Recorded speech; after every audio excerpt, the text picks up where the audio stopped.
কখন কি হয় কিছুই বলা যায় না, তাই সমস্তটাই আগের থেকে রেডি করে রাখতে হয়। এই উনুনটা ফেটে গেছিলো, আমি লেপে রেখে দিয়েছিলাম। এই দেখো আজকে গ্যাসটা শেষ হয়ে গেল, আজকেই কাজে লাগলো।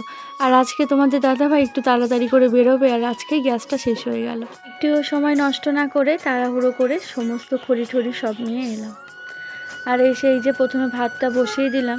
ভাতটা হয়ে যাওয়ার পর তারপরে ওই আধসেদ্ধ যে ডালটা হয়ে আছে সেটাকে আবার করব।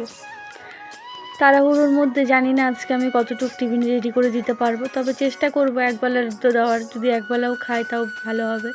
এদিকে আমার মেয়েটা উঠে গেল, মেয়েটাকে খাওয়াচ্ছি, ভাতটা উপর দিয়ে দিয়েছি, ভাতটা হয়ে গেছে। তারপরে এই যে ডালটা বসালাম, তোমাদের দাদাভাই মুখ ধুচ্ছে, ভাবছিলাম যে মুখ ধোয়ার আগে আমি কি করতে পারবো, তো ওই একবেলার ভাত নিয়ে গেল। আর সকাল থেকে হচ্ছিলো বৃষ্টি, বৃষ্টিতে ভিজেই আমি সমস্ত কাজবাজ করছিলাম। চোখ এলো এই আম গাছের তলাটায়, দেখি একটা ডিম ঝড়ে পড়ে আছে। তো কী পাখির ডিম আমি তো বুঝতে পারছি না। তো আমি এভাবে উঠিয়ে রাখলাম, কারণ বিড়াল কিংবা আমাদের মুরগির চোখে পড়লে কিন্তু খেয়ে নেবে, তাই আমি একটু সরিয়ে রাখলাম। তারপরে স্নানটাও করে নিলাম। আমি তো পুরো অবাক হয়ে গেছি, এই সময় শিউলি ফুল, এই সময় শিউলি ফুল দেখতে পাচ্ছ কয়েকটা করে ফুটছে, উঠিয়ে নিলাম। শিউলি ফুল, শিউলি ফুল। আমার মামার সঙ্গেও খুব খুশি। আর দেখো এই দেখো কামিনী ফুলের গাছটায় এর আগে যখন ফুলগুলো ছোট ছিল, আর এবার দেখো ফুলগুলো কত বড় বড় ফুটেছে। আর আমিও পুজোর জন্য ফুল উঠিয়ে নিচ্ছি, আর আবারও দুটো গোলাপ ফুটছে। এই একটা জবা ফুলের গাছ দিয়ে কখনো আমাকে নিরাশ করে না, দুটো একটা কিন্তু ফুটতেই থাকে 12টা মাস। তো এই যে গাছের আম ধরেছে, নতুন গাছে এবার আম, তবে ওই হাতে গোনা কয়েকটা, বেশি না। আর এইবারে লেবু খুব কম ধরেছে, বৃষ্টিটা এখন একটু কমেছে। আর এই দোপাটিটা না আমার বেশি ভালো লাগে, কারণ এটা ডবল পাপড়ির দোপাটি। তো উঠিয়ে নিলাম অনেকগুলোই বেশ ফুল। আর দেখতে অনেকটা গোলাপ ফুলের মতো লাগছে না, পিঙ্ক কালারের যে গোলাপগুলো হয় ঠিক এরকমটা লাগছে। দুদিনের ব্লগ, তাও দেখো 3 মিনিট একটা ভিডিও দিচ্ছে। ওই অল্প করে করেছি, এতদিন যা ভিডিও ছিল সেটাই তোমাদের সঙ্গে শেয়ার করলাম।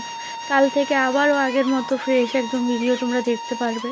এদিকে ছেলের খিদে পেয়ে গেছে, ছেলে বলছে মা ওকে ভাত কি হয়েছে, আমি বললাম না বাবা হয়নি, কারণ একটা একটা করে করতে হচ্ছে, গ্যাসে তো দুপাশে দুটো বসিয়ে দিলেই হয়ে যায়। তো এদিকে আমি মাছের ঝোলটা করছিলাম, আর অনেকটা হওয়ার মধ্যেই, আর জানো তো দুপুরের অনেকটা ভাত আছে, ওই একবেলা করে খেয়েছিল সবাই, আর একবেলার ভাতটা রয়েছে। তোমাদের দাদাভাই একবেলার খেয়েছিল, শ্বশুরমশাই একবেলার খাবার খেয়েছে, আর একবেলারটা রয়েছে। তো সেই ভাতগুলো অল্প দিয়ে দেবো। আর এটা হচ্ছে বিয়েবাড়ির ব্লগ। তো আমরা বিয়েবাড়িতে আমাদের মিডিলে একটা নিমন্ত্রণ ছিল, বাবার বাড়ি যাওয়ার আগে বিয়ে ছিল, আর এখানে আমরা ভেজ পকোড়া ছিল, তো সেটাই আমরা খাচ্ছিলাম সবাই মিলে।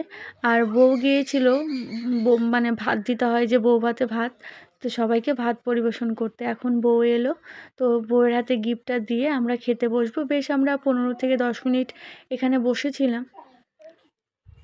তো তারপরে আমরা এখন খাওয়ার জায়গায় যাব গিফটটা দিয়ে। আর বেশ ভালোই হয়েছে, কিন্তু বউটাকে সুন্দরই লাগছিল।